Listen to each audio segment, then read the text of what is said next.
ഹീജുവിന് ഹോസ്പിറ്റലിലേക്ക് ആവശ്യമായ ഡ്രസ്സും സാധനങ്ങളും ഒക്കെ സായം പാക്ക് ചെയ്തത് കാണിച്ചുകൊണ്ടാണ് എപ്പിസോഡ് തുടങ്ങുന്നത്. അതിന്റെ ഇടയ്ക്കാണ് സായം ഒരു ഫോട്ടോ കിട്ടുന്നത്. ഹീജുവും ഇനയും അവളുടെ അനിയനും കൂടി ആ അമ്യൂസ്മെന്റ് പാർക്കിന് മുമ്പിൽ ഐസ്ക്രീമും പിടിച്ചു നിൽക്കുന്ന ഫോട്ടോ ആയിരുന്നു അത്. അങ്ങനെയാണ് സായം അവളെ അവിടേക്ക് വിളിച്ചു വരുത്തിയതും അവൾക്ക് ഐസ്ക്രീം കൊടുത്തും ഒക്കെ. അങ്ങനെ ഹോസ്പിറ്റലിൽ നിന്നൊക്കെ ഡിസ്ചാർജ് ആയി വീട്ടിലെത്തിയിട്ട് ഹീജുവിന് വേണ്ടി ഫുഡ് ഉണ്ടാക്കി കൊടുക്കുന്ന ഒരു ഷെഫ് സായം നമുക്ക് കാണാം. അങ്ങനെ ഹീജ് ഫുഡൊക്കെ ആസ്വദിച്ച് കഴിക്കുന്നത് കണ്ട് ഇനി നമ്മൾ വീട്ടിലുള്ളപ്പോൾ നമുക്ക് ഒരുമിച്ച് ഫുഡ് കഴിക്കാം, അങ്ങനെയാകുമ്പോൾ നമുക്കിതൊരു വീടായിട്ട് തോന്നാം, ഒരു ജയിലായി തോന്നില്ല എന്നൊക്കെ സായൻ പറയുന്നത് കേട്ട് ഞാൻ എപ്പോഴും ജയിലാണെന്ന് പറഞ്ഞ നീയല്ലേ പറഞ്ഞത്, നിനക്ക് കുറ്റബോധം തോന്നിയിട്ടാണ് നീ അങ്ങനെ പറഞ്ഞത്. ഈ 3 വർഷം നമ്മൾ എങ്ങനെയാ വീട്ടിൽ താമസിച്ചത്? ഒരു വീട് പോലെയൊന്നും അല്ല, ഒരു കോൾഡ് വൈബായിരുന്നു. നമ്മൾ സംസാരിക്കപ്പെട്ട് ഐ കോണ്ടാക്ട് വരെ വെക്കത്തില്ല, പിന്നെയല്ലേ ഒരുമിച്ച് കഴിക്കലും കിടക്കലും എന്നൊക്കെ പറഞ്ഞപ്പോഴാണ് ഹീജു എന്താ പറഞ്ഞതെന്ന് അവൾക്ക് തന്നെ ബോധം വന്നത്. ഓഹോ അങ്ങനെയാണോ, നിനക്ക് സെപ്പറേറ്റ് റൂമിൽ കിടക്കാൻ ഇഷ്ടമില്ലെങ്കിൽ നീ പറയണ്ടേ എന്നും പറഞ്ഞ് സായൻ അവൾ ടീസ് ചെയ്യുന്നു. പക്ഷെ എന്നെ സംബന്ധിച്ചിടത്തോളം ഇതൊരു വാം ഹൗസ് ആയിരുന്നു. ഞാൻ എപ്പോഴും വീട്ടിലേക്ക് വരുമ്പോൾ വിൻഡോയിൽ ലൈറ്റ് കാണുമ്പോൾ നീ അവിടെ ഉള്ളത് ഓർത്ത് എനിക്ക് സന്തോഷമാകും. നിന്നെ നോക്കിയിരിക്കുമ്പോൾ ചുറ്റുമുള്ള ബഹളമുള്ള ലോകത്ത് നിന്നും എനിക്കൊരു സമാധാനം കിട്ടും. നിനക്ക് ഓർമ്മയില്ലേ അന്ന് ഞാൻ നിന്നോട് എന്നെ സ്നേഹിക്കാൻ ശ്രമിക്കരുത് പറഞ്ഞത് എന്ന് സായൻ ചോദിക്കുമ്പോൾ ഞാൻ എങ്ങനെ മറക്കാനാ അത്, നീ എന്നോട് ഹാർഷായിട്ടല്ല പറഞ്ഞിരുന്നത്. അന്ന് ഞാൻ അങ്ങനെ ഒരു ലൈൻ ഇട്ടില്ലായിരുന്നെങ്കിൽ ഞാൻ നിന്നെ സ്നേഹിച്ചു പോകുമെന്ന് എനിക്ക് പേടിയായിരുന്നു. നീ എന്റെ പ്ലാനിന്റെ ഭാഗമല്ല, അതുകൊണ്ട് എന്റെ അടുത്തേക്ക് വരരുത് എന്ന് സായൻ പറഞ്ഞതോർത്ത് അപ്പോൾ നിന്റെ പ്ലാൻ എന്തായിരുന്നു എന്ന് ഹീജ് ചോദിക്കുമ്പോൾ സമയമാകുമ്പോൾ ഞാൻ അതൊക്കെ പറയാം, എനിക്ക് നിന്നോടൊരു കാര്യം പറയാനുണ്ട് എന്ന് പറഞ്ഞ് കിഡ്നാപ്പർ മെസ്സേജ് അയച്ചതൊക്കെ ഹീജ അവന് കാണിച്ചു കൊടുക്കുന്നു. പേടിക്കണ്ട, അവൻ ഞാൻ ട്രൈ ചെയ്തോളാം. പിന്നെ ഈ ഫോണിന്റെ കാര്യം ഇത് നമുക്ക് രണ്ടുപേർക്ക് മാത്രമേ അറിയൂ, ഇത് ഞാൻ പോലീസിനെ കൈമാറിയിട്ടില്ല എന്നൊക്കെ സായൻ പറയുന്നത് കേട്ട് ഇത് പോലീസിന് കൈമാറിക്കോളും, ഞാൻ എല്ലാത്തിനും റെഡിയാണ്, എന്ത് ഇൻവെസ്റ്റിഗേഷൻ വന്നാലും ഞാൻ നേരിടും എന്നൊക്കെ ഹീജ് പറയുമ്പോൾ എന്റെ ഒന്നും ആവശ്യമില്ല, ഞാൻ ഒന്നിനു പുറകെ ഒന്നായിട്ട് എല്ലാം സോൾവ് ചെയ്തോളാം, നീ ഇപ്പോഴും സംസാരിക്കണ്ട, എന്റെ അടുത്ത് മാത്രം സംസാരിച്ചാൽ മതി എന്ന് സായൻ പറയുന്നത് കേട്ട് അതെന്താണെന്ന് ചോദിക്കുമ്പോൾ ഈ കിഡ്നാപ്പർ നമ്മളോട് ക്ലോസ് ആയ ഒരാളാണെന്ന് എനിക്ക് ഉറപ്പാണ്, അതാരാണെന്ന് കണ്ടുപിടിക്കുന്നവരെ നമ്മൾ കുറച്ച് കെയർഫുൾ ആയി നിൽക്കണം. ആ ഫോൺ സ്വിച്ച് ഓഫ് ആക്കിയും കൊണ്ട് സത്യം പറഞ്ഞാൽ ഈ കോൾ എന്ത് ചെയ്യുന്നതിൽ എനിക്ക് നല്ല വിഷമമുണ്ട്. ഇതിൽ സംസാരിച്ചിരിക്കാൻ നല്ല ഫണ്ണായിരുന്നു. മിണ്ടാതിരിക്കുന്ന ഹീജു പുലിക്കുട്ടിയാകുന്ന സമയം. അല്ല നിനക്കൊരു നൈറ്റ് ഡ്രസ് ഉണ്ടായിരുന്നല്ലോ, എവിടെയാ അത് എന്നും പറഞ്ഞ് സായം അത് എടുക്കാൻ പോകുമ്പോൾ ഹീജു ഓടിപ്പോയി അവനെ പിടിക്കുന്നു. സയോൻ അവരുടെ കൈ ചേർത്ത് പിടിച്ചപ്പോൾ ഒന്നും മിണ്ടാതിരിക്കുന്ന ഹീജുനോട് എന്ത് പറ്റി എന്ന് ചോദിക്കുമ്പോൾ എനിക്ക് വിശ്വസിക്കാൻ പറ്റുന്നില്ല, എന്റെ എല്ലാ സത്യം പറഞ്ഞിട്ടും എന്നെ ഞാനായി നീ അക്സെപ്റ്റ് ചെയ്തു എന്ന കാര്യം. സയോൻ അവളെ ഹഗ് ചെയ്തുകൊണ്ട് എന്റെ സത്യങ്ങളെല്ലാം പറഞ്ഞാൽ നീയും എന്നോട് ക്ഷമിക്കുമോ, നീയും എന്നെ അക്സെപ്റ്റ് ചെയ്യുമോ എന്നൊക്കെ ചിന്തിക്കുന്നു. ഇനി കിഡ്നാപ്പറെയാണ് കാണിക്കുന്നത്. കിഡ്നാപ്പറിന്റെ ഫോണിലേക്ക് അവൾ മാസ്റ്റർ എന്ന് പറഞ്ഞ ആൾ മെസ്സേജ് അയക്കുകയാണ്, നീ ആ ഫോൺ എടുത്തോ എന്ന്. ആക്ച്വലി കിഡ്നാപ്പർ ഫോൺ എടുക്കാൻ വേണ്ടി ഹോസ്പിറ്റലിലേക്ക് പോയിരുന്നു. പക്ഷെ അവിടെയൊക്കെ സായൻ പോലീസ് പ്രൊട്ടക്ഷൻ ഏർപ്പെടുത്തിയതിനാൽ അവൻ അവിടേക്ക് കയറാൻ പറ്റിയില്ല. അവൻ മാസ്ക് ഒക്കെ ഇട്ട് നിൽക്കുമ്പോഴാണ് സയൻ അങ്ങോട്ട് കയറി പോകുന്നത്. ആ സമയം തന്നെ റീത്തുമൊക്കെ ആയിട്ട് ഒരു വണ്ടി അവിടേക്ക് വരുന്നു. സയൻ ലിഫ്റ്റിലെ കയറി നിൽക്കുമ്പോൾ രണ്ടുപേർ റീത്തുമായി അങ്ങോട്ട് വരുന്നു. അതിലൊന്ന് കിഡ്നാപ്പറും ഒന്നൊരു പ്രായമായ ഒരാളുമാണ്. ആ പ്രായമായ ആൾ, നിങ്ങൾ പെക്സവൻ അല്ലേ, നിങ്ങളെ കണ്ടതിൽ വളരെ സന്തോഷം, ഞാൻ ന്യൂസ് കണ്ടിരുന്നു, നിങ്ങളിപ്പോ ഓക്കെ ആണോ എന്നൊക്കെ ചോദിക്കുമ്പോൾ സയൻ അവരോട് മറുപടിയൊക്കെ പറയുന്നുണ്ട്. ആ സമയം കിഡ്നാപ്പർ ആണെങ്കിൽ സയോനെ അടിമുടി നിരീക്ഷിക്കുകയാണ്. സയോന്റെ സ്യൂട്ടും സയോന്റെ വാച്ചും സയോന്റെ സ്മെല്ല് വരെ. ഇതൊക്കെ ഓർത്തുകൊണ്ട് കിഡ്നാപ്പർ ആ മാസ്റ്റർ മെസ്സേജ് അയക്കുകയാണ്, നിനക്കറിയുമോ സയോന്റെ നല്ല സ്മെല്ലാണ്, എനിക്ക് ആ ഫോൺ മാത്രമല്ല വേണ്ടത്, അവന്റെ എല്ലാം വേണം, ആ പെർഫ്യൂം അടക്കം. ഇതേ സമയം സയോന്റെ അമ്മയും അച്ഛനും ന്യൂസിൽ ആ കിഡ്നാപ്പറെ കുറിച്ചൊക്കെ കേൾക്കുന്നുണ്ട്. ആ ന്യൂസ് ഒക്കെ കേട്ട് സയോന്റെ അമ്മ അൺകംഫർട്ടബിൾ ആയിട്ടൊക്കെ ഫീൽ ചെയ്യുന്നു. അടുത്ത ദിവസം രാവിലെ ഹീജും ഉറക്കം എഴുന്നേറ്റ് സയന്റെ റൂമിലേക്ക് നോക്കുമ്പോൾ സയൻ അവിടെ കാണുന്നില്ല. അവള് സയന്റെ ഫോണിലേക്ക് വിളിക്കുമ്പോൾ ഈ നമ്പർ നിലവിലില്ല എന്ന് പറയുന്നത് കേട്ട് അവൾ ആകെ പാനിക്കായി അവനെ വീണ്ടും വീണ്ടും വിളിക്കുന്നു. അപ്പോഴാണ് ആ സ്വപ്നത്തിൽ നിന്നും അവൾ എഴുന്നേൽക്കുന്നത്. പേടിക്കണ്ട, ഇതൊന്നും നടന്നിട്ടില്ല, അവൾ സ്വപ്നം കണ്ടതായിരുന്നു. ആ സ്വപ്നത്തിന്റെ ഷോക്കിൽ അവൾ പേടിച്ചെഴുന്നേറ്റ് ഓടി പോകുന്ന സയൻ റൂമിലേക്കാണ്. ഡോറ് തുറന്നപ്പോൾ സയൻ ഉറങ്ങുന്നത് കണ്ട് അവൾ അവിടേക്ക് പോയി അവന്റെ ബെഡിനടുത്തിരുന്ന് അവനെ തന്നെ നോക്കി നിൽക്കുന്നു. അവൾ അവന്റെ ഫേസിലൊക്കെ തൊട്ട് നോക്കുമ്പോൾ സയൻ എഴുന്നേൽക്കുന്നത് കണ്ട് അവൾ അവിടെ നിന്ന് പോകാൻ നോക്കുമ്പോഴേക്കും സയൻ അവളുടെ കൈ പിടിച്ച് അവന്റെ കൂടെ ബെഡിലേക്ക് കിടത്തുന്നു. നിനക്കിന്ന് ഓഫീസിൽ പോകാനില്ലേ എന്ന് ഹീജി ചോദിക്കുമ്പോൾ ഇന്നൊരു ഇഞ്ച് പോലും അനങ്ങാൻ എനിക്ക് വയ്യ, ഈ കഴിഞ്ഞ 3 വർഷമായിട്ട് ഹോളിഡേയ്സിലും വീക്കെൻഡ്സിലും ഒക്കെ ഞാൻ ജോലിക്ക് പോയിരുന്നില്ലേ, ഇന്ന് ഞാൻ ഡേ ഓഫ് എടുത്തു എന്ന് സയൻ പറയുന്നത് കേട്ട് ഇന്നത്തെ നിന്റെ പ്ലാൻ എന്താ എന്ന് ഹീജി ചോദിക്കുമ്പോൾ നിനക്ക് എന്തെങ്കിലും പ്ലാൻ ഉണ്ടോ എന്ന് സയൻ ചോദിക്കുന്നു. ഞാനിങ്ങനെ ഇമാജിൻ ചെയ്യാറുണ്ടായിരുന്നു നമ്മൾ രണ്ടുപേരും ഒരുമിച്ച് പിക്നിക്കിന് പോകുന്നതും ഒരുമിച്ച് നടക്കാൻ പോകുന്നതും ഒക്കെ. എനിക്ക് ഒരേ സമയം ഡിവോഴ്സ് വേണമെന്നുണ്ടെങ്കിലും ഇങ്ങനെ കുറെ കാര്യങ്ങൾ ഞാൻ ഇമാജിൻ ചെയ്യാറുണ്ടായിരുന്നു എന്നൊക്കെ ഹീജ് പറഞ്ഞത് കേട്ട് എപ്പോൾ മുതലാണ് നീ ഇതൊക്കെ തുടങ്ങി എന്ന് ചോദിക്കുമ്പോൾ എപ്പോൾ മുതലാണെന്നൊന്നും അറിയില്ല, നീ അന്ന് പോലീസ് ഓഫീസറിന് മുമ്പിൽ വെച്ച് ഞാൻ നിന്റെ വൈഫാണെന്ന് പറഞ്ഞില്ലേ, അന്ന് മുതലാണെന്ന് തോന്നുന്നു എന്ന് ഹീജ് പറഞ്ഞത് കേട്ട് ഓ അന്ന് നീ എൻ്റെ ഇതിൽ വീണ് പോയോ എന്ന് സ്വയം ചോദിക്കുമ്പോൾ വീണ് പോയിട്ടൊന്നുമില്ല, പക്ഷെ നീ അങ്ങനെ ചെയ്യുമെന്ന് ഞാൻ ഒരിക്കലും വിചാരിച്ചിരുന്നില്ല, ഇത് കേട്ട സയോൻ, പക്ഷെ ഞാൻ നിന്നിൽ വീണത് കുറെ മുന്നായിരുന്നു, നീ വിചാരിക്കുന്നതിലും എത്രയോ മുന്നേ എന്ന് സയോൻ പറയുമ്പോൾ അതെപ്പോഴാ എന്ന് ഹീജു ചോദിക്കുന്നത് കേട്ട് അവനത് പറയാതെ അവളെയും ചേർത്ത് പിടിച്ച് കിടക്കുന്നു. ആ സമയത്താണ് സയൻ ഫോൺ റിങ് ചെയ്യുന്നത്. ഇന്നും ഒരു സമാധാനമില്ലേ എന്ന് വിളിച്ച് സയൻ ഫോൺ എടുക്കുമ്പോൾ അത് കാങ്ങായിരുന്നു വിളിച്ചിരുന്നത്. ലീവ് എടുത്ത ദിവസം വിളിച്ചതിന് സോറി എന്നും പെട്ടെന്ന് തന്നെ ഓഫീസിലേക്ക് വരണം, എമർജൻസി ആണ് എന്ന് കാങ്ങ പറഞ്ഞത് കേട്ട് സയൻ എന്തായാലും പോകണം എന്ന മട്ടിൽ ഹീജുനെ നോക്കുന്നു. ഇതേ സമയം സയന്റെ അച്ഛൻ കാറിൽ നിന്ന് ഇറങ്ങുമ്പോൾ അതിന് ചുറ്റും റിപ്പോർട്ടേഴ്സ് ഒക്കെ വരുന്നു.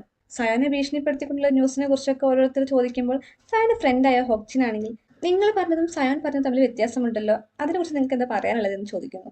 ഈ ക്വസ്റ്റ്യൻ ഇഷ്ടപ്പെടാത്ത അച്ഛൻ ചിരിച്ചുകൊണ്ട് എന്റെ മകൻ എനിക്കൊരു പ്രശ്നം വരാതിരിക്കാനാണ് അങ്ങനെ പറഞ്ഞത്, ഈ പ്രശ്നം എന്റെ പൊളിറ്റിക്സിനെ ബാധിക്കരുതെന്ന് അവൻ ആഗ്രഹിച്ചു എന്നും പറഞ്ഞ് അവൻ പോകാൻ നിൽക്കുമ്പോഴാണ് അവിടേക്ക് കുറെ റീത്തുകൾ വരുന്നത്. പെക് ജഹോന്റെ ഗ്രാൻഡ്സണും പെക്കിയോന്റെ മകനും ആയ പെക്സവൻ ചെയ്തത് എന്താണെന്ന് ഞങ്ങൾക്ക് അറിയാം എന്നായിരുന്നു ആ റീത്തുണ്ടായിരുന്നത്. സയോൻ തിരക്കിട്ട് ഓഫീസിലേക്ക് വന്നപ്പോൾ അവിടെ ആരെയും കാണാത്തത് കണ്ട് ഇവരൊക്കെ എവിടെ പോയി എന്ന് ആലോചിച്ച് നിൽക്കുമ്പോഴാണ് സർപ്രൈസ് എന്ന് പറഞ്ഞ് അവിടേക്ക് കാങ്ങ് ചാടി വരുന്നത്. കാങ്ങ് മാത്രമല്ല അവിടെയുള്ള ബാക്കി സ്റ്റാഫും ഈ പ്രശ്നം നമുക്ക് സോൾവ് ചെയ്യാം, ഈ സമയം കടന്നു പോകും എന്നൊക്കെ പറഞ്ഞിട്ടുള്ള ഓരോ കാർഡും പിടിച്ച് അവിടെ നിന്ന് പൊങ്ങി വരുന്നു. ഞങ്ങൾ സാറെ എങ്ങനെ ഹെൽപ്പ് ചെയ്യണമെന്ന് കുറെ ആലോചിച്ച് കിട്ടിയ ഐഡിയ ആണിത്, സാറിന് ഇഷ്ടപ്പെട്ടോ എന്ന് കാങ്ങ് ചോദിക്കുമ്പോൾ ബാക്കിയുള്ള സ്റ്റാഫുകളെയൊക്കെ നോക്കി ഒരു ദീർഘനിശ്വാസം വിട്ടുകൊണ്ട് 3 വർഷത്തിന് ശേഷം ആദ്യമായി ലീവ് എടുത്ത എന്നെ ഇത് കാണിക്കാനാണ് ഇങ്ങോട്ട് വിളിച്ചത് എന്ന് സയൻ കാങ്ങോട് ചോദിക്കുന്നത് കേട്ട് അതെ, അതാണ് ഞങ്ങളും ആലോചിക്കുന്നത്. 3 വർഷത്തിന് ശേഷം സാർ ആദ്യമായിട്ടാണ് ലീവ് എടുക്കുന്നത്. ഈ ഒരു ദിവസം സാറിന് എത്രത്തോളം മോശമാണെന്ന് ഞങ്ങൾക്ക് അറിയാം, അതുകൊണ്ടാണ് ഞങ്ങൾ ഇങ്ങനെ പ്ലാൻ ചെയ്തത് എന്ന് കാങ്ങ പറഞ്ഞത് കേട്ട് സയോൻ സങ്കടവും നിസ്സഹായാവസ്ഥയും എല്ലാം അടങ്ങിയ ഒരു മുഖം വെച്ച് കോവർക്കേഴ്സിനെയൊക്കെ നോക്കുമ്പോൾ അവർ ഞങ്ങളെല്ലാം കാങ്ങിന്റെ പ്ലാനാണ് എന്ന മട്ടിൽ ആക്ഷൻ കാണിക്കുന്നൊക്കെ ഉണ്ട്. അങ്ങനെ സയോൻ ഹീജുവിന്റെ കൂടെ ടൈം സ്പെൻഡ് ചെയ്യാന്ന് വിചാരിച്ചപ്പോൾ അതെങ്ങനെയോ ആയി. അപ്പോഴാണ് അവിടെ ദോജ ഇല്ല എന്നുള്ള കാര്യം സയോൻ ശ്രദ്ധിക്കുന്നത്. ദോജ എവിടെയെന്ന് ചോദിക്കുമ്പോൾ അപ്പോൾ തന്നെ ദോജ അവിടേക്ക് പ്രത്യക്ഷപ്പെടുന്നുണ്ട്. നീ അവന്റെ ലൊക്കേഷൻ ട്രാക്ക് ചെയ്തോ എന്ന് സയോൻ ചോദിക്കുമ്പോൾ അതെ എന്ന് പറഞ്ഞ് ദോജ ആ കിഡ്നാപ്പറിന്റെ ലൊക്കേഷനൊക്കെ സയന് കൊടുക്കുന്നു. സയൻ അവിടേക്ക് പോകാൻ നിൽക്കുമ്പോൾ സാർ ഇപ്പൊ തന്നെ പോവുകയാണോ, ഒറ്റയ്ക്ക് പോവുകയാണോ എന്ന് ചോദിക്കുമ്പോൾ ഞാൻ ഒറ്റയ്ക്ക് തന്നെ പോയിക്കോളാം, ഈ കാര്യം പോലീസിനൊന്നും അറിയിക്കേണ്ട എന്നും പറഞ്ഞ് സയൻ നടന്നു പോകുന്നു. ഇവിടെ സാങ്കു ഓർഫനേജിലെ കുട്ടികൾക്ക് വേണ്ടി ഫുഡൊക്കെ ഉണ്ടാക്കി കൊടുക്കുകയാണ്. അപ്പോൾ അവരുടെ സിസ്റ്റർ വന്നിട്ട് ആ ട്വിങ്സിനെ കുറിച്ച് എന്തെങ്കിലും ഡീറ്റെയിൽസ് കിട്ടിയോ എന്നൊക്കെ ചോദിക്കുമ്പോൾ ഇല്ല എന്നൊക്കെ പറയുന്നുണ്ട്. നിന്റെ കൂടെ വന്ന ആ ഗേൾ ഒന്നും വന്നില്ലല്ലോ, അത് നിന്റെ ഗേൾ ഫ്രണ്ട് ആണോ എന്നൊക്കെ ചോദിക്കുമ്പോൾ ഏയ് അല്ല, അത് എന്റെ കൊളീഗാണ് എന്നൊക്കെ സാങ്കു ചിരിച്ചുകൊണ്ട് പറയുന്നു. നിന്റെ ഫസ്റ്റ് ലവിനെ കുറിച്ച് എനിക്ക് ഇപ്പോഴും ഓർമ്മയുണ്ട്, അവളുടെ പേര് ഹോങ്ഹീജു എന്നായിരുന്നില്ലേ എന്നൊക്കെ സിസ്റ്റർ ചോദിക്കുമ്പോൾ നിങ്ങൾക്ക് ഇപ്പോഴും അതൊക്കെ ഓർമ്മ ഉണ്ട് അല്ലേ എന്നൊക്കെ സാങ്കു ചോദിക്കുന്നു. ഞാൻ എങ്ങനെ മറക്കാനാ, അവൾ ഇവിടെ ഇടയ്ക്കിടയ്ക്ക് വരാറില്ലായിരുന്നോ, കുട്ടികളെ സൈൻ ലാംഗ്വേജും പഠിപ്പിച്ചിട്ടില്ലായിരുന്നോ എന്നൊക്കെ സിസ്റ്റർ പറയുന്നു. അപ്പൊ സാങ്കുവിന്റെ ഫസ്റ്റ് ലവ് ആണ് ഹീജു. ഹീജുവിനെ കാണാൻ വേണ്ടി അവരുടെ വീട്ടിലേക്ക് വന്നിരിക്കുകയാണ്. ചെയർമാൻ നിന്നെ വീട്ടിലേക്ക് കൂട്ടിക്കൊണ്ട് വരാൻ പറഞ്ഞിട്ടുണ്ട്, പക്ഷെ അത് വേണ്ട, നീ ഈ വീട്ടിൽ നിന്ന് ഇറങ്ങിയാൽ പിന്നെ നിനക്ക് ഈ വീട്ടിലേക്ക് കയറാൻ പറ്റലുണ്ടാവില്ല. പിന്നെ ഈ പ്രശ്നമൊക്കെ ഉണ്ടാക്കുന്നത് ആരാണെന്ന് എനിക്കറിയാം, അത് വേറെ ആര്, ഹൊങ്ങിനെ തന്നെ. അവൾക്കല്ലേ ഈ മാരേജിനെ കുറിച്ചും എല്ലാം അറിയുന്നത്. അന്ന് അവളെടുത്ത ഡിസിഷൻ ഇപ്പൊ മണ്ടത്തരമായെന്ന് അവൾക്ക് തോന്നിയിട്ടുണ്ടാകുക, അതുകൊണ്ടായിരിക്കും അവൾ ഇങ്ങനെയൊക്കെ ചെയ്യുന്നുണ്ടാവുക. ഇലക്ഷനും ആവാറായി അവൾ ഇതൊക്കെ കൊളമാക്കുന്ന എനിക്ക് തോന്നുന്നേ എന്നൊക്കെ അമ്മ പറഞ്ഞ കേട്ട് ഹീച്ച് ഒരു എക്സ്പ്രഷൻ ഇല്ലാതെ നിൽക്കുന്നുണ്ട്. നിനക്കറിയും അവൾ തിരിച്ചു വന്ന കാര്യം, നീ എന്നെ ഇതുവരെ ഒന്നും പറയാത്തത്, അവൾ എന്താ പറഞ്ഞത്, അവൾക്കെല്ലാം തിരിച്ചു വേണമെന്നാണോ, ഇനി അവളെ കാണാൻ പോകരുത് കേട്ടോ, അവൾ പറഞ്ഞ ഒന്നും വിശ്വസിക്കരുത് എന്നൊക്കെ അമ്മ പറയുന്നു. അതേസമയം ഹീജന്റെ ഫോണിലേക്ക് കിഡ്നാപ്പർ മെസ്സേജ് വരുന്നു. ചേച്ചിക്ക് സയനെ കുറിച്ച് ഒന്നും അറിയില്ല എന്ന് ഞാൻ പറഞ്ഞിട്ടുണ്ടായിരുന്നില്ലേ, അത് ചേച്ചിക്ക് ഓർമ്മയുണ്ടോ, അതെന്താണെന്ന് ചേച്ചിക്ക് അറിയണമെന്നുണ്ടോ എന്നൊക്കെയാണ് ആ കിഡ്നാപ്പർ മെസ്സേജ് അയച്ചിരുന്നത്. ഈ സമയം ഹീജുന്റെ അമ്മ എന്തൊക്കെയോ പറയുന്നുണ്ട്, പക്ഷെ ഹീജ് അതൊന്നും ശ്രദ്ധിക്കുന്നില്ല. അത് കണ്ട് അമ്മ അവിടുന്ന് എണീറ്റ് പോകുന്നു. കിഡ്നാപ്പർ ഹീജുൻ എന്ന വീഡിയോയും അയച്ചു കൊടുത്തിട്ടുണ്ട്. സയോൻ കിഡ്നാപ്പറിന്റെ ലൊക്കേഷൻ ലക്ഷ്യമാക്കി പോയിക്കൊണ്ടിരിക്കുമ്പോൾ സയന്റെ ഫോണിലേക്ക് ഹൊക്ജിൻ വിളിക്കുന്നുണ്ട്. അവൻ സയോനെ നേരത്തെ റീത്തിന്റെ ഫോട്ടോസും അയച്ചു കൊടുക്കുന്നു. ഇതൊക്കെ ആ കുറ്റവാളിയാണോ അയച്ചത്, അവനത് നിന്നോട് ഇത്രയ്ക്ക് ദേഷ്യം എന്നൊക്കെ ഹൊക്ജിൻ ചോദിക്കുന്നത് കേട്ട് ഞാൻ അതൊക്കെ കണ്ടുപിടിക്കാൻ പോയിക്കൊണ്ടിരിക്കുകയാണ് എന്ന് പറഞ്ഞ് സയൻ വണ്ടി എടുത്ത് പോകുന്നു. ഹീജു ആ വീഡിയോ ഒക്കെ പ്ലേ ചെയ്യുമ്പോൾ ഏതോ പ്രോഗ്രാമിന്റെ വീഡിയോ ആയിരുന്നു അത്. അതൊക്കെ കണ്ട് ഹീജു സയനെ ഫോൺ ചെയ്യാൻ നിൽക്കുമ്പോഴാണ് ഹീജുവിന്റെ ഫോണിലേക്ക് സാങ്കുവിന് മെസ്സേജ് വരുന്നത്. അവന്റെ മെസ്സേജ് വായിച്ചപാട് ഹീജു അവനോട് നമുക്ക് മീറ്റ് ചെയ്താലോ എന്ന് പറയുന്നു. സയോന്റെ ഈ ബ്ലാക്ക് മെയിൽ വിഷയം പെക്കിയോന്റെ ഇലക്ഷനെ ബാധിക്കുമോ എന്നൊക്കെ പറഞ്ഞ് കുറെ ന്യൂസ് വന്നിട്ടുണ്ട്. ഈ പ്രശ്നമൊക്കെ നീ എങ്ങനെ ഹാൻഡിൽ ചെയ്യുക എന്ന് ഹീജുവിന്റെ അച്ഛൻ ചോദിക്കുന്ന സമയത്ത് ഇത് ഞാനോ പെക്സോനോ എല്ലാം ഹാൻഡിൽ ചെയ്യേണ്ടത്, നീയാണ്, ഇതൊക്കെ നിങ്ങളുടെ മകളുടെ കാരണം സംഭവിച്ചതാണ്, പറഞ്ഞുറപ്പിച്ച കാരണം എല്ലാം നടന്നിരുന്നെങ്കിൽ ഇങ്ങനെയൊന്നും നടക്കില്ലായിരുന്നു എന്ന് സയന്റെ അച്ഛൻ പറയുന്നു. ഇതൊക്കെ പഴയ കാര്യമാണ്, ഇതൊക്കെ നീ കുത്തിപ്പൊക്കിയത് കൊണ്ട് ഞാനൊരു കാര്യം ചോദിക്കാം, നിന്റെ ഫാമിലിയുടെ ഒരു വീക്ക്നെസ് ഇല്ലേ, അതൊക്കെ നിന്റെ അച്ഛനാണ് പരിഹരിച്ചത് എന്നാണ് നീ വിചാരിക്കുന്നത്? ഇതൊന്നും ക്ലിയർ ആയിട്ടില്ലെങ്കിൽ കൂടി ആ പ്രശ്നങ്ങളൊന്നും തിരിച്ചു വന്നിട്ടില്ല. ആ പ്രശ്നങ്ങൾ നിനക്കോ എനിക്കോ എതിരെ തിരിച്ചു വരികയാണെങ്കിൽ അത് ഞാൻ തന്നെ മുറിച്ചു കളയും. നീ കരുതിയിരിക്കുന്നതായിരിക്കും നല്ലത്. ഈ പ്രശ്നം നീ തന്നെ സോൾവ് ചെയ്യണം എന്നാണ് ഞാൻ അഡ്വൈസ് ചെയ്യുന്നത് എന്നും പറഞ്ഞ് ഹീജുന്റെ അച്ഛൻ അവിടെ നിന്ന് പോകാൻ നോക്കുമ്പോൾ 3 വർഷം മുമ്പ് നീ എനിക്ക് തന്ന വാക്ക് നീ ആദ്യം പാലിക്ക് എന്നാണ് സയന്റെ അച്ഛൻ പറയുന്നത്. നിന്റെ മൂത്ത മകളുടെ കാര്യമാണ് ഞാൻ പറഞ്ഞത് എന്നും കൂടി സയന്റെ അച്ഛൻ പറയുന്നു. ഇവിടെ ഹീജു സാങ്കുവിനെ കാണാൻ വേണ്ടി വന്നിരിക്കുകയാണ്. നീ ഓർഫനേജിലെ മിസ്സിംഗ് കേസിനെ കുറിച്ച് അന്വേഷിക്കുന്നത് പറഞ്ഞില്ലേ, അതിനെ കുറിച്ച് കൂടുതൽ ഡീറ്റെയിൽസ് എനിക്ക് പറഞ്ഞു തരുമോ എന്നാണ് ഹീജു ചോദിക്കുന്നത്. സയോൻ അങ്ങനെ അവന് കിട്ടിയ ലൊക്കേഷനിലേക്ക് എത്തിയിട്ടുണ്ട്. സാങ്കു യൂറി കൂടി ഇൻവെസ്റ്റിഗേഷന്റെ ഭാഗമായിട്ട് ഒരു മാൻഷനിലേക്ക് വന്നില്ലായിരുന്നു. ആ മാൻഷനാണിത്. സാങ്കു യൂറിയോട് പറഞ്ഞ റൂമിലായിരുന്നു. ആ റൂം തുറക്കാൻ പോകുമ്പോഴാണ് വേറൊരു സൗണ്ട് കേൾക്കുന്നത്. സൗണ്ട് കേട്ട സ്ഥലത്തേക്ക് സയൻ പോകുമ്പോൾ അവിടെ പ്രൊജക്ടറിൽ ഹീജുവിന് നേരത്തെ കിഡ്നാപ്പർ അയച്ചു കൊടുത്ത ആ വീഡിയോ ഒക്കെ പ്ലേ ചെയ്തിട്ടുണ്ട്. ആ വീഡിയോന് ഇടയ്ക്ക് നീയാണത് ചെയ്തത്, നീയാണ് എല്ലാവരെയും കൊന്നത്, പെക്സോനാണ് എല്ലാവരെയും കൊന്നത് എന്ന് എഴുതി കാണിക്കുന്നുണ്ട്. ഇതൊന്നും മനസ്സിലാകാതെ സയൻ വീണ്ടും ശ്രദ്ധിച്ചു നോക്കുമ്പോഴാണ് ആ വീഡിയോന്റെ അടിയിലൂടെ ഒരു പരസ്യം പോകുന്നത് കാണുന്നത്. മിസ്സിംഗ് ഓർഫനെ കുറിച്ചിട്ട് സാങ്കു കൊടുത്ത പരസ്യമായിട്ട് അത് കാണിച്ചുകൊണ്ടിരുന്നത്. ആ സമയത്ത് സയൻ ഒരു സൗണ്ട് കേൾക്കുന്നുണ്ട്. ഹീജു സാങ്കും കൂടി അങ്ങോട്ട് വന്ന സൗണ്ട് ആയിരുന്നു അത്. സാങ്കു ഹീജുവിന് ആ വീട് കാണിച്ചു കൊടുത്തിട്ട് ഇതാണ് ഞാൻ പറഞ്ഞ മാൻഷൻ. ഇവിടേക്ക് ആ കുട്ടികൾ വന്നതിന് ശേഷം അവരാരും തിരിച്ചു കണ്ടിട്ടില്ല. എന്നാലും ഈ ഗേറ്റ് ആരായിരിക്കും ഓപ്പൺ ചെയ്തിട്ടുണ്ടാവുക എന്ന് സാങ്കു ചോദിക്കുമ്പോൾ ഇവിടെ ആരെങ്കിലും താമസിക്കുന്നുണ്ടോ എന്ന് ഹീജു ചോദിക്കുന്നു. ഏയ് അങ്ങനെയൊന്നുമില്ല. കഴിഞ്ഞ പ്രാവശ്യം ഞാൻ ഇവിടെ വന്നപ്പോൾ ഇതിനുള്ളിലൊക്കെ ഞാൻ കയറിയിരുന്നു. അപ്പോഴൊന്നും ഇവിടെ ആരും ഇല്ലായിരുന്നോ? അല്ല, നീ എന്തിനാ ഇതിനെക്കുറിച്ച് അന്വേഷിക്കുന്നേ? നിനക്ക് ഇതിനെക്കുറിച്ച് എന്തെങ്കിലും അറിയുമോ എന്ന് സാങ്കു ചോദിക്കുമ്പോൾ എനിക്കൊന്നും അറിയില്ല എന്ന് ഹീജു പറയുന്നു. എന്തായാലും ഇപ്പൊ ഇത്ര ലേറ്റ് ആയില്ലേ, നമുക്ക് വേറൊരു ദിവസം പകല് വരാം എന്നും പറഞ്ഞ് അവരവിടെ നിന്ന് പോകുന്നു. അവർ പോകുന്ന സമയത്താണ് സയൻ ആ വീടിനുള്ളിൽ നിന്ന് പുറത്തേക്ക് വരുന്നത്. സാങ്കു ഹീജുവും പോകുന്നത് സയൻ കണ്ടിരുന്നല്ലോ. സയോൻ അങ്ങനെ ഹീജുവിന്റെ ഫോണിലേക്ക് വിളിക്കുകയാണ്. ഹീജു കോൾ എടുക്കാത്തത് കണ്ട് സാങ്കു അവരോട് കോൾ എടുത്തോളൂ എന്ന് പറയുന്നു. ഞാൻ എങ്ങനെ സംസാരിക്കാനാ എന്ന് ഹീജു ചോദിക്കുമ്പോൾ, ഓ, എന്നെ കൂടാതെ വേറൊരാൾക്കും കൂടി നീ സംസാരിക്കും എന്നുള്ള കാര്യം അറിയാമല്ലേ എന്ന് സാങ്കു ചോദിക്കുന്നത് കേട്ട് ഹീജു ഷോക്കായി നിൽക്കുന്നു. ഇതേ സമയം അവരുടെ കാറിന് പുറകിലായിട്ട് സയാൻ വരുന്നുണ്ട്. ഹീജു ഫോൺ എടുക്കാത്ത ദേഷ്യത്തിൽ അവൻ അവരുടെ പുറകെ വന്നുകൊണ്ടിരിക്കുകയാണ്. കുറെ സമയത്തെ ചേസിങ്ങിന് ശേഷം അവൻ അങ്ങനെ അവരെ ഓവർടേക്ക് ചെയ്ത് ബ്രേക്ക് പിടിക്കുന്നു. ഇതൊക്കെ കണ്ട് ഇവനെന്താ പ്രാന്താണോ എന്ന് സാങ്കു ചോദിക്കുന്നു. സയോൻ കാറിൽ നിന്ന് ഇറങ്ങി വരുന്നത് കാണുന്നതും ഹീജു സീറ്റ് ബെൽറ്റ് ഒക്കെ അഴിച്ച് പുറത്തേക്ക് ഇറങ്ങാൻ നിൽക്കുന്നു. അവൾ ഇറങ്ങാൻ പോകുന്നത് കണ്ട് സാങ്കു അവളെ തടഞ്ഞ് നീ ഇറങ്ങേണ്ട ആവശ്യമില്ല, അവൻ എന്താ ഇങ്ങനെ ബിഹേവ് ചെയ്യുന്നതെന്ന് നമുക്കറിയില്ലല്ലോ എന്ന് പറയുമ്പോൾ ഹീജു അതൊന്നും മൈൻഡ് ചെയ്യാതെ ഹീജു അവൻ തട്ടിയിട്ടുകൊണ്ട് പുറത്തേക്ക് ഇറങ്ങുന്നു. ഹീജുവിനെയും കൂട്ടി പോകുന്ന സയോനെ തടയാൻ വേണ്ടി സാങ്കു നോക്കുന്നുണ്ട്. പക്ഷെ അതൊന്നും നടക്കാതെ സയോൻ അവളെ കാറിലിരുത്തി സാങ്കുവിന്റെ അടുത്ത് വന്ന് ഞാൻ നിനക്ക് വാണിംഗ് തരാം, ഇനി നീ ഹീജുവിന്റെ അടുത്തേക്ക് വരരുത് എന്ന് സയോൻ പറയുന്നത് കേട്ട് അത് പറയാൻ നീ ആരാ, നീയും ഹീജുവും തമ്മിൽ എന്താണ് റിലേഷൻ എന്ന് സാങ്കു ചോദിക്കുന്നു. അതിനൊരു മറുപടി കൊടുക്കാതെ സയോൻ ആ ഓർഫനേജ് മിസ്സിംഗ് കേസിനെ കുറിച്ച് എന്തായി, കുറ്റവാളിയെ നീ കണ്ടുപിടിച്ചോ? അങ്ങനെ കുറെ കുട്ടികളെ മിസ്സായിട്ടുണ്ടെങ്കിൽ അതിനെക്കുറിച്ചുള്ള അന്വേഷണം നടക്കേണ്ടതായിരുന്നില്ലേ?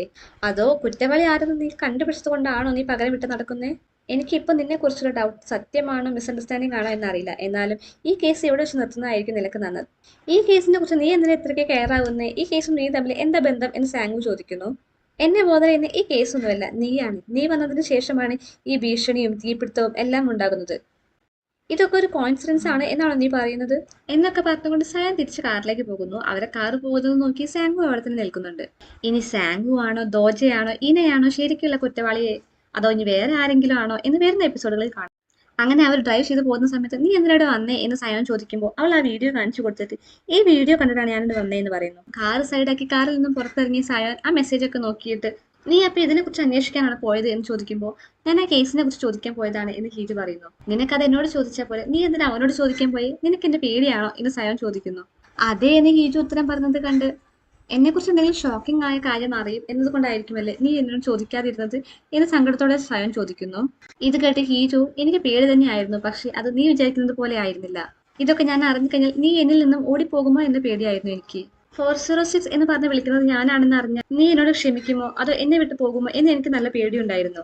അതുകൊണ്ട് തന്നെ നീ അത് അറിയുന്നതിന് മുമ്പ് തന്നെ നിന്നിൽ നിന്നും പോകണം എന്നായിരുന്നു ഞാൻ വിചാരിച്ചിരുന്നത്. അതേപോലെ തന്നെ നീയും നിന്റെ രഹസ്യങ്ങളൊക്കെ ഞാൻ അറിഞ്ഞാൽ എന്നിൽ നിന്നും പോകുമോ എന്ന പേടിയായിരുന്നു എനിക്ക്. ഈ മാനസികാവസ്ഥ എന്താണെന്ന് എനിക്ക് നന്നായിട്ട് അറിയാം. അത് മാത്രമല്ല ഞാൻ ഇന്ന് രാവിലെ എഴുന്നേറ്റത് പേടിച്ചുകൊണ്ടാണ്. ഇന്നലെ നമ്മളെല്ലാം തുറന്നു പറഞ്ഞതും നീ എന്നോട് ക്ഷമിച്ചതുമെല്ലാം ഒരു സ്വപ്നമായിരുന്നു എന്ന പേടിയായിരുന്നു എനിക്ക്. ഇതുവരെ എന്നെ ഇങ്ങനെ ആരും സ്നേഹിച്ചിട്ടില്ല.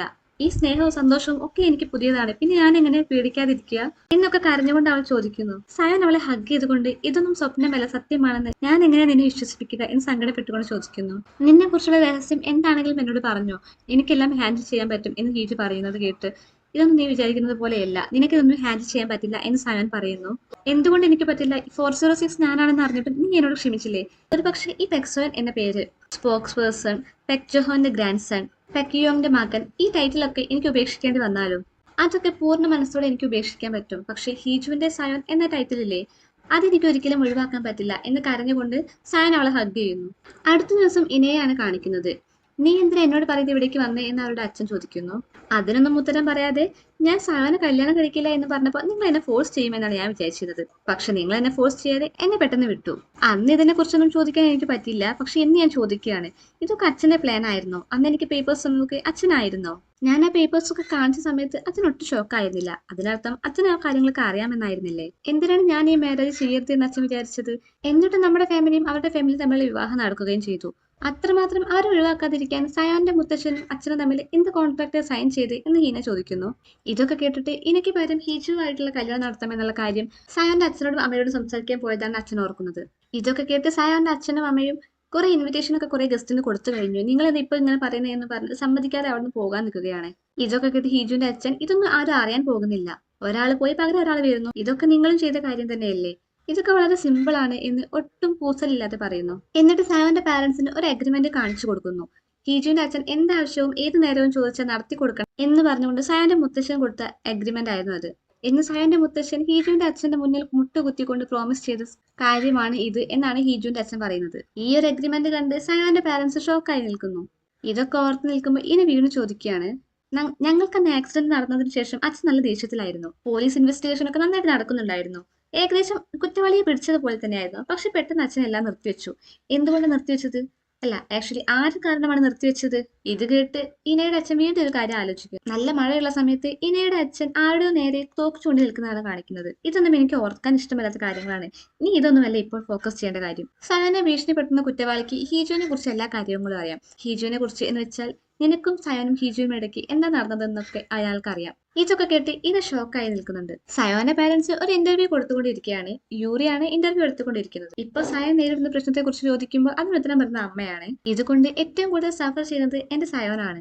അവനോട് അവന്റെ അമ്മ എന്ന നിലയിൽ എനിക്കൊരു കാര്യം പറയാനുണ്ട് എന്നും പറഞ്ഞ് സയോന്റെ അമ്മ ക്യാമറയ്ക്ക് നേരെ നോക്കി, നിന്നോട് ഞാൻ എപ്പോഴും പറയുന്ന കാര്യം നിനക്ക് ഓർമ്മയുണ്ടോ? എന്നിട്ട് പാസ്റ്റിലെ ഒരു കാര്യം ഓർക്കുകയാണ്. ഇതിനു മുമ്പ് സയോന്റെ അമ്മ ഒരു കുട്ടിയെ ലോക്ക് ചെയ്ത് കാണിച്ചില്ലായിരുന്നോ? അന്ന് ആ കുട്ടി ഡോർ തുറക്കാൻ വേണ്ടി കുറെ കരയുമ്പോൾ അമ്മ അവിടുന്ന് പറയുന്നത്, ഞാൻ നിന്നെ പൂട്ടിയിടുകയല്ല, മറിച്ച് ഞാൻ നിന്നെ പ്രൊട്ടക്ട് ചെയ്യുകയാണ് എന്നായിരുന്നു. എനിക്ക് ഇപ്പോഴും അത് തന്നെയാണ് പറയാനുള്ളത്. ഞാൻ ഇപ്പോഴും നിന്നെ പ്രൊട്ടക്ട് ചെയ്യും. ഹീജു അങ്ങനെ തിരിച്ച് ജോലിക്ക് കയറിയിരിക്കുകയാണ്. ഹീജുവിന്റെ കൊളീഗ്സ് ഹീജുവിന് വേണ്ടി ഒരു ഗിഫ്റ്റ് ഒക്കെ കൊടുക്കുന്നു. പരിസ്ഥിതി ദിനത്തിന്റെ അന്നുള്ള പ്രോഗ്രാമിൽ സയോന്റെ കൂടെ ഇന്റർപ്രറ്റ് ചെയ്യാനുള്ള അവസരമായിരുന്നു അത്. ഇത് കണ്ട് ഹീജു നന്നായിട്ട് സന്തോഷമാവുന്നുണ്ട്. സയോൻ ഒരു സ്പീച്ച് നടത്തിക്കൊണ്ടിരിക്കുകയാണ്. സ്പീച്ചിന് ശേഷം ഒരുപാട് റിപ്പോർട്ടേഴ്സിന് സയോനോട് കുറെ ക്വസ്റ്റ്യൻസ് ചോദിക്കാനുണ്ട്. സയോൻ മൈക്കൊക്കെ ഓഫ് ആക്കിയതിനു ശേഷം അവർക്ക് ഒരു ടാസ്ക് കൊടുക്കുകയാണ്. എന്നിട്ട് കിഡ്നാപ്പർ അവനെ അയച്ച വീഡിയോ അവിടെ പ്ലേ ചെയ്ത് കാണിക്കുകയാണ്. ഇത് എനിക്ക് ഇന്നലെ ബ്ലാക്ക് മെയിലർ അയച്ചു തന്ന വീഡിയോ ആണ്. ഇതുകൊണ്ട് നിങ്ങൾക്കൊന്നും മനസ്സിലായില്ലല്ലോ, അതുപോലെ തന്നെയാണ് എന്റെ അവസ്ഥ. ഇതെന്താണെന്ന് നിങ്ങൾ സോൾവ് ചെയ്ത് കാണിക്കുക. ഇതാണ് ഞാൻ നിങ്ങൾക്ക് തരുന്ന ടാസ്ക് എന്നാണ് സയോൻ പറയുന്നത്. ഇത് കേട്ട് ഹൊക്ജിൻ ഇത് കണ്ടുപിടിച്ചാൽ എന്താണ് ഞങ്ങൾക്ക് തരിക എന്ന് ചോദിക്കുമ്പോൾ, കണ്ടുപിടിക്കുന്നവർക്ക് ഒരു എക്സ്ക്ലൂസീവ് ഇന്റർവ്യൂ ഞാൻ തരുന്നതായിരിക്കും എന്ന് സയോൻ പറയുന്നു. സയോന്റെ ഓഫീസിലേക്ക് ഒരു കോൾ വരികയാണ്. കാങ് അതൊക്കെ അറ്റൻഡ് ചെയ്യുമ്പോൾ സ്പോക്സ് പേഴ്സന്റെ ഓഫീസല്ലേ എന്നായിട്ടാണ് ചോദിക്കുന്നത്. കിഡ്നാപ്പറിന്റെ ഫേസ് ന്യൂസിൽ റിവീൽ ചെയ്ത സമയത്ത് ഒരു ഫിഷ് മാർക്കറ്റിലുള്ള ഒരാൾ പേടിച്ചില്ലായിരുന്നോ? അയാളാണ് വിളിച്ചിരിക്കുന്നത്. എനിക്ക് സ്പോക്സ് പേഴ്സണോട് ഒരു കാര്യം പറയാനുണ്ട് എന്നായിരുന്നു അയാൾ പറഞ്ഞിരുന്നത്. ഇതേ സമയം സാങ്കോ എവിടേക്കോ ഡ്രൈവ് ചെയ്ത് പോകുന്നുണ്ട്. ഹീജു അങ്ങനെ ഓഫീസിൽ ഒരു ലിഫ്റ്റിലേക്ക് കയറുകയാണ്. ആ ലിഫ്റ്റിൽ സയനും ഉണ്ടായിരുന്നു. സയോൻ അവളെ പുറകിലേക്ക് മാറ്റി നിർത്തുന്നു. ലിഫ്റ്റിൽ കുറെ പേരുള്ളത് കൊണ്ട് തന്നെ സയൻ അവളുടെ സൈൻ ലാംഗ്വേജിൽ ഫുഡ് കഴിച്ചോ എന്നൊക്കെ ചോദിക്കുന്നു. സയോന്റെ സൈൻ ലാംഗ്വേജ് ഒക്കെ നന്നായിട്ട് ഇമ്പ്രൂവ് ആയിട്ടുണ്ട്. അതൊക്കെ ഹീജു ചോദിക്കുമ്പോൾ ഞാൻ നന്നായിട്ട് പ്രാക്ടീസ് ചെയ്യുന്നുണ്ട് എന്നൊക്കെയാണ് സയോൻ പറയുന്നത്. സയോൻ ഓഫീസിലേക്ക് വരുന്നതും കാത്തിരിക്കുകയായിരുന്നു കാങ്. സയോൻ ഓഫീസിൽ എത്തിയപ്പോൾ തന്നെ കുറച്ചു മുന്നേ ഒരാളെ വിളിച്ചിരുന്നു എന്ന് കാങ് പറയുന്നു. ദോജയ്ക്കും കാങ്ങിനും ഇടയ്ക്ക് ഒരു കോമ്പറ്റീഷൻ നടക്കുന്നുണ്ടല്ലോ. അതുകൊണ്ട് തന്നെ കാങ് സയോന്റെ ക്യാബിനിലേക്ക് കയറിയ സമയത്ത് ഇതിനു മുമ്പ് ദോജ ചെയ്തതുപോലെ അവിടെയുള്ള കർട്ടൻസ് ഒക്കെ ക്ലോസ് ചെയ്യുന്നു. എന്നിട്ട് കാങ് സയോന് ആ നോട്ട് കൊടുക്കുന്നു. അതിൽ അവൻ ജീവനോടെ ഉണ്ട് എന്നായിരുന്നു എഴുതിയിരുന്നത്. ഇത് മാത്രമേ ഉള്ളൂ എന്ന് സയോൻ ചോദിക്കുമ്പോൾ, അതെ, അത് പറഞ്ഞതിന് ശേഷം ആ ആൾ കോൾ കളക്ട് ചെയ്തു എന്ന് കാങ് പറയുന്നു. ഞാൻ അപ്പൊ തന്നെ ആ നമ്പർ ട്രാക്ക് ചെയ്ത് നോക്കി. അപ്പോൾ ഒരു ബിസിനസ് ആണ് കാണിക്കുന്നത് എന്ന് കാങ് പറയുന്നത് കേട്ട്, ബിസിനസ്സോ എന്ന് സയോൻ ചോദിക്കുന്നു. ആ ഫിഷ് മാർക്കറ്റൊക്കെ ആണ് കാണിക്കുന്നത്. ആ കോൾ ചെയ്ത വ്യക്തി തന്റെ ബാഗൊക്കെ പാക്ക് ചെയ്ത് എവിടേക്ക് പോകാൻ നിൽക്കുകയാണ്. അപ്പോൾ അവിടേക്ക് ആരോ ഡോർ തുറന്ന് വരുന്നത് കാണിക്കുന്നു. സയോൻ ട്രൈ ചെയ്തുകൊണ്ട് ആ സ്ഥലത്തേക്ക് പോയിക്കൊണ്ടിരിക്കുകയാണ്. സയോൻ ചെറുപ്പത്തിൽ അയാളുടെ കൂടെ ജീവിച്ചതൊക്കെയാണ് സയോൻ ആലോചിച്ചുകൊണ്ടിരിക്കുന്നത്. ആ ആളാണെങ്കിൽ സയോനെ നന്നായിട്ട് കെയർ ചെയ്തിരുന്നു. പെട്ടെന്ന് ഒരു ദിവസം ആരോ കാറിൽ വന്ന് സയോനെ കൂട്ടി കൊണ്ടുപോവുകയായിരുന്നു. ഇതൊക്കെ ഓർത്തുകൊണ്ടാണ് സയോൻ ഡ്രൈവ് ചെയ്യുന്നത്. കാങ്ങ് കൊടുത്ത ആ നോട്ടിലുള്ള കാര്യം വായിച്ച് അവൻ ജീവനോടെ ഉണ്ടെന്നോ, ചിലപ്പോൾ അത് അവൻ തന്നെ ആയിരിക്കോ എന്നോർത്തുകൊണ്ട് സയോൻ വീണ്ടും ഒരു കാര്യം ആലോചിക്കുന്നു. അവൻ ഉറങ്ങിക്കൊണ്ടിരിക്കുന്ന സമയത്ത് എന്തോ സൗണ്ട് കേട്ട് പുറത്തേക്ക് പോയപ്പോൾ കാണുന്നത് ഒരാൾ ഒരു കുട്ടിയെ മുക്കി കൊല്ലാൻ നോക്കുന്നതായിരുന്നു. വേറെ ആരുമല്ല, സയോനെ മുത്തശ്ശനായിരുന്നു ആ കൊല്ലാൻ നോക്കിയിരുന്നത്. ഇത് കണ്ടു നിൽക്കുന്ന സയോനെ ആ ഫിഷ് മാർക്കറ്റിലെ ആള് വന്ന് കണ്ണ് പൊത്തിയിട്ട്, നിന്നോട് പുറത്തേക്ക് ഇറങ്ങരുതെന്ന് ഞാൻ പറഞ്ഞതല്ലേ എന്ന് പറയുന്നു. ഇതൊക്കെ ഓർത്തുകൊണ്ട് സയോൻ ഡ്രൈവ് ചെയ്തു പോകുന്നു. സയോൻ അങ്ങനെ ഡെസ്റ്റിനേഷനിലേക്ക് എത്തിയിട്ടുണ്ട്. ഹീജു സയോനെ വെയിറ്റ് ചെയ്തിരിക്കുകയാണ്. സയോനെ കാണാനിട്ട് ലേറ്റ് ആകുമോ എന്ന് ഹീജു സയോന് മെസ്സേജ് ചോദിക്കുന്നുണ്ട്. ആ സമയം അവിടേക്ക് ആര് വരുന്നു? വേറെ ആരുമല്ല, ഇനയായിരുന്നു. അവിടെ ഇരിക്കുന്ന ഇന, ഇതെന്തൊരു സ്ട്രേഞ്ച് അല്ലേ, ഇത് മാരേജ് കഴിഞ്ഞ് എന്റെ വീട് ആവേണ്ടതായിരുന്നില്ലേ എന്ന് ഇന ചോദിക്കുന്നു. ഹീജു അവരോട് എനിക്കൊരു കാര്യം ചോദിക്കാനുണ്ട് എന്ന് ടൈപ്പ് ചെയ്ത് കാണിക്കുന്നു. നീ എന്തിനാ തിരിച്ചു വന്നത് എന്നായിരുന്നു ഹീജു ചോദിച്ചത്. അതിനു മുമ്പേ തന്നെ ഞാൻ എന്തിനാ പോയത് എന്ന് നിനക്ക് അറിയണ്ടേ എന്ന് ചോദിക്കുന്നു. എന്നോട് അച്ഛൻ പറഞ്ഞു ആ ബ്ലാക്ക്മെയിൽ ചെയ്യുന്ന ആൾക്ക് നിന്നെയും എന്നെയും സയോനെ കുറിച്ചും എല്ലാം അറിയാമെന്ന്. അതുകൊണ്ട് ഈ കാര്യം നീ അറിയണം. ഞാൻ എന്തിനാണ് മാരേജിൽ നിന്ന് പോയതെന്നും നീ എന്തിനാണ് സയോനെ കല്യാണം കഴിച്ചത് എന്നും പറഞ്ഞ് ഇനി അവൾക്ക് ആ എൻവലപ്പ് കൊടുക്കുന്നു. സയോൻ അവിടെ എത്തിയപ്പോൾ കാണുന്നത് ആ ഷോപ്പിനുള്ളിൽ നിന്നൊക്കെ പുക വരുന്നതാണ്. അവൻ പെട്ടെന്ന് അവിടേക്ക് കയറുമ്പോൾ കാണുന്നത് ഒരു സൈഡിൽ നിന്ന് തീ പിടിച്ചു വരുന്നതാണ്. അവനെ വിളിച്ച ആളാണെങ്കിൽ അവിടെ ബോധം കെട്ടി നിൽക്കുന്നുണ്ട്. സയോൻ അയാളോട് എഴുന്നേൽക്കാൻ പറയുന്നുണ്ട്. എന്നിട്ട് അയാളെയും പൊക്കി പുറത്തേക്ക് വരുന്നു. ആ സമയത്ത് അവിടെ ഒരു ഇലക്ട്രിക് സ്പാർക്ക് ഉണ്ടായി തീ കൂടുന്നു. ആ തീയൊക്കെ സയോന് നേരെ വന്ന് സയോൻ അവിടെ ബാലൻസ് തെറ്റി വീഴുന്നു. ഇന ഹീജുവിന് ഒരു പേപ്പർ കൊടുത്തിട്ടുണ്ടായിരുന്നില്ലേ, അതൊരു DNA ടെസ്റ്റിന്റെ റിപ്പോർട്ടായിരുന്നു. അതിൽ പറയുന്നത് പെക്സവൻ അവരുടെ മകനല്ല എന്നായിരുന്നു. ഇത് കണ്ട് യാതൊരു ഭാവവ്യത്യാസവുമില്ലാതെ ഹീജു ആ പേപ്പർ മാറ്റി വെക്കുന്നു. ഇത് നിനക്ക് അറിയാമായിരുന്നോ എന്ന് ഇന ചോദിക്കുമ്പോൾ ഇല്ല എന്ന് ഹീജു കാണിക്കുന്നു. ഇതൊന്നും നിനക്കൊരു പ്രശ്നമല്ലേ എന്ന് ഇന ചോദിക്കുമ്പോൾ സയോൻ അവളോട് പറഞ്ഞ കാര്യങ്ങളാണ് ഹീജുവിന് ഓർമ്മ വരുന്നത്. ഒരു പക്ഷേ പെക്സവൻ എന്ന ടൈറ്റിൽ എനിക്ക് ഉപേക്ഷിക്കേണ്ടി വന്നാലും ഞാൻ എപ്പോഴും നിന്റെ സയോൻ ആയിരിക്കും എന്ന് പറഞ്ഞില്ലേ, ആ കാര്യം. ഈ സമയത്താണെങ്കിൽ സയാനുള്ള ഷോപ്പ് ഫുള്ളായിട്ട് തീ പിടിച്ചിരിക്കുകയാണ്. നേരത്തെ അവർ ട്രിപ്പ് പോയ ഫോട്ടോസ് ഒക്കെ നോക്കിക്കൊണ്ടിരിക്കുമ്പോൾ ഹീജു കരഞ്ഞിരുന്നില്ലേ, അതാണ് ഇപ്പൊ കാണിക്കുന്നത്. അതിലുള്ള എല്ലാ പിക്കിലും സയാൻ അവളെ തന്നെ ആയിരുന്നു നോക്കിക്കൊണ്ടിരുന്നത്. ഇത് കണ്ട് ഇമോഷണലായി അവൻ അവളെ എത്രത്തോളം ഇഷ്ടമാണെന്ന് അറിഞ്ഞതുകൊണ്ടാണ്, ആ സന്തോഷത്തിലാണ് അവൾ കരയുന്നത്. ഇത്രയും കാണിച്ചുകൊണ്ടാണ് ഇന്നത്തെ എപ്പിസോഡ് അവസാനിക്കുന്നത്. വീഡിയോ ഇഷ്ടമായ ലൈക്ക് ചെയ്യണേ, ഷെയർ ചെയ്യണേ, സബ്സ്ക്രൈബ് ചെയ്യണേ. ശേഷം അടുത്ത എപ്പിസോഡിൽ കാണാം.